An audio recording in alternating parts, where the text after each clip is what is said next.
Hi செல்லக்குட்டீஸ், welcome to the channel bundle of tales. கதையோட பேரு the jungle girl and the sea sailor. இந்த கதையோட ஹீரோ தான் அலெக்ஸ். கடல் பயணம் பண்ணி வியாபாரம் பண்றதுதான் அவனோட வேலையே. ஒரு நாள் வழக்கம் போல அவன் கடல் பயணத்துல இருக்கும் போது ஒரு பெரிய நீர் சுழல் வந்து அந்த கப்பலையே சிதைச்சிருச்சு. கப்பல்ல இருந்த மொத்த பேரும் கடல்ல காணாம போக நம்ம அலெக்ஸ் மட்டும் ஒரு மர்மமான தீவுல போய் கரை ஒதுங்குறான். கொஞ்ச நேரம் கழிச்சு மயக்கம் தெளிஞ்சு அவன் கண் விழிச்சு பார்க்கும் போது அவன் பக்கத்துல ஒரு அழகான காட்டுவாசி பொண்ணு இருந்தா. அந்த பொண்ணு அலெக்ஸ் வினோதமா பார்க்க, யார் நீ அப்படின்னு அதிர்ச்சியா கேட்ட அலெக்ஸ் அப்பதான் ஒரு காட்டுவாசி கூட்டமே கையில ஈட்டியோட அவனை சுத்தி நிக்கிறத கவனிச்சான். அந்த கூட்டத்தை பார்த்ததும் அவனுக்கு அதிர்ச்சியாவும் பயமாவும் இருந்துச்சு. சரியா அவன் பயந்த மாதிரியே அவனை சிறப்பிடிச்சு அவனை இழுத்துட்டு போக அலெக்ஸுக்கு அவங்களுக்கு எப்படி பேசி புரிய வைக்கிறதுன்னே தெரியல. நான் உங்களை எதுவும் பண்ண மாட்டேன், என்ன விட்டுருங்க அப்படின்னு அவன் பயந்து கெஞ்ச அவங்க யாரும் அவன் பேசுறத கொஞ்சமும் கண்டுக்கல. ஆனா இதையெல்லாம் அந்த பொண்ணு அமைதியா பாத்துட்டு இருந்தா. அவனை ஒரு கூண்டுக்குள்ள அடைச்சு வச்சு ராத்திரி அவனை பலி கொடுக்கறதுக்காக அந்த கூட்டம் எல்லாத்தையும் ஏற்பாடு பண்ண ஆரம்பிச்சாங்க. அலெக்ஸுக்கு என்ன பண்றதுன்னு தெரியல. அவங்க பண்றதையெல்லாம் பார்த்து அவன் ரொம்ப பயந்து போயிருந்தான். சூரியன் மறைஞ்சு ராத்திரியும் வந்துருச்சு. அந்த நேரம் அந்த இடம் முழுக்க இருள் சூழ்ந்து அந்த காடே படு பயங்கரமா இருந்துச்சு. அந்த காட்டுவாசி கூட்டத்துக்கிட்ட இருந்து எப்படி தப்பிக்கிறதுன்னு தெரியாம அலெக்ஸ் யோசிச்சுக்கிட்டு இருக்க, அவனை அடைச்சி வச்சிருந்த கூண்டு திடீர்னு யாரோ திறந்தாங்க. அது யாருன்னு ஒத்து பார்த்த அலெக்ஸுக்கு அங்க நின்னுக்கிட்டு இருந்த அந்த பொண்ணை பார்த்ததும் ஆச்சரியமா இருந்துச்சு. சீக்கிரம் என் கூட வா, நம்ம இங்க இருந்து போகலாம் அப்படின்னு அந்த பொண்ணு சொன்னதும் உடனே அவ பின்னாடியே ஓடினா அலெக்ஸ். அந்த காட்டுவாசி கூட்டத்துக்கு தெரியாம அவங்களோட படகையை திருடி அலெக்ஸ கூட்டிக்கிட்டு அவ அங்க இருந்து தப்பிச்சியோட.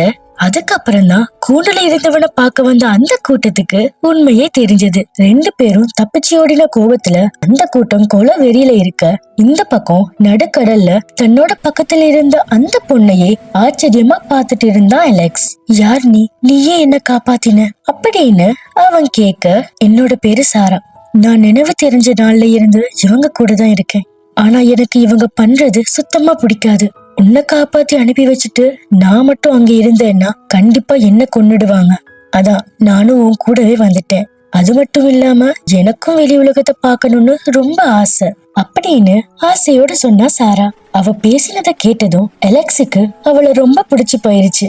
அவளையே பாத்துட்டு இருந்தான். 2 நாள் பயணத்துக்கு அப்புறம் அலெக்ஸோட ஊருக்கே வந்து சேர்ந்தாங்க ரெண்டு பேரும். வெளி உலகத்தை அவ இன்னைக்கு தான் முதல் தடவையா பாக்குறா. அங்க இருக்கிற ஒவ்வொரு விஷயத்தையும் ஆச்சரியத்தோட பார்த்தா சாரா. அலெக்ஸும் அவளுக்கு எல்லா விஷயத்தையும் கத்து கொடுத்தான். அப்பதான் அலெக்ஸோட வியாபாரிகள்ல ஒருத்தர் சாராவை அதிர்ச்சியா பார்த்தாரு. சாராக்கு அவரோட பார்வைக்கான அர்த்தம் சுத்தமா புரியல. அவர் எதுவுமே சொல்லாம அழுதுகிட்டே அந்த இடத்தை விட்டு போக சாரா அலெக்ஸுக்கு கூட சொல்லாம அவர் பின்னாடியே போனா. சாரா போறத பார்த்த அலெக்ஸ் எங்க அவ தொலைஞ்சிடுவாளோன்னு பயத்துல அவ பேரை சொல்லி கத்திக்கிட்டே அவ பின்னால ஓடினா. அந்த வியாபாரி ஒரு பெரிய வீட்டுக்குள்ள போக அந்த வீட்டோட ஜன்னல் வழியா உள்ள நடக்கிறத கவனிக்க ஆரம்பிச்சா சாரா. வீட்டுக்குள்ள வந்த தன்னோட கணவனை பார்த்ததும் அங்க இருந்த அவரோட மனைவி அவர் பக்கத்துல போக, அப்பதான் அந்த ஆளோட மனைவியை பார்த்த சாராக்கு அதிர்ச்சியா இருந்துச்சு. ஏன்னா அந்த லேடி பாக்குறதுக்கு சாரா மாதிரியே இருந்தாங்க. சாராக்கு பக்கத்துல நின்னு நடக்கிறத பார்த்துட்டு இருந்த அலெக்ஸுக்கும் இத நம்பவே முடியல. அந்த வியாபாரி என்ன சொன்னாரோ அவர் சொன்னதை கேட்டு அதிர்ச்சியாகி அந்த லேடியால ஆரம்பிக்க, அதுக்கு மேல பொறுமை இல்லாம வீட்டுக்குள்ள நுழைஞ்சிட்டா சாரா. யார் நீங்க எல்லாம்? அவங்க ஏன் என்ன மாதிரியே இருக்காங்க அப்படின்னு அவ அதிர்ச்சியா கேட்க, திடீர்னு சாராவை பார்த்ததும் அதிர்ச்சியான அந்த லேடி சட்டுன்னு அவ பக்கத்துல வந்து அவ கைய பிடிச்சுக்கிட்டாங்க.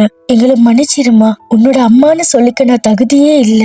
நான் ரொம்ப பெரிய தப்பு பண்ணிட்டேன். அன்னைக்கு உன்னை பாத்துக்க முடியாம ஒரு கூடையில ஒண்ணு வச்சு கடல்ல அனுப்பி விட்டேன். ஆனா அதுக்கப்புறம் உன்னை பத்தி யோசிக்காத நாளே இல்ல. நீ எங்களை மன்னிப்பியாமா அப்படின்னு அவங்க அழுந்துகிட்டே கேட்க, சாராக்கு தன்னை சுத்தி என்ன நடக்குதுன்னே புரியல. இதையெல்லாம் நம்புறதுக்கே அவளுக்கு சில நிமிஷங்கள் தேவைப்பட்டுச்சு. அவளுக்கு நினைவு தெரிஞ்ச நாள்ல இருந்து இப்பதான் முதல் தடவையா அவளோட அப்பா அம்மாவை சந்திச்சிருக்கா. அது மட்டும் இல்லாம அந்த பெரியவங்க அழுகிறத பார்க்கும் போது அவளால தாங்கிக்கவே முடியல. நடந்ததை மறந்துருங்கம்மா, இனிமே நாம ஒன்னா இருக்கலாம் அப்படின்னு அவ அழுதுகிட்டே சந்தோஷத்தோட சொல்ல, அந்த குடும்பத்துக்கும் இத்தனை நாள் இருந்து குற்ற உணர்ச்சி போயிட்டு சந்தோஷம் வந்துச்சு. அப்போ நான் அப்படின்னு இந்த பக்கம் அலெக்ஸ் கிண்டலா கேட்க அவனோட கன்னத்துல முத்தமிட்ட சாரா ஐ லவ் யூ அப்படின்னு ஆசையோட சொன்னா. அவ்வளவுதான் செல்லக்குட்டீஸ், இன்னைக்கான கதை முடிஞ்சிருச்சு. நான் மறுபடியும் உங்களுக்காக ஒரு புது கதையோட வரேன். அண்ட் இது வரைக்கும் நம்ம சேனலை சப்ஸ்கிரைப் பண்ணலனா மறக்காம சப்ஸ்கிரைப் பண்ணிக்கோங்க. பாய் செல்லக்குட்டீஸ்.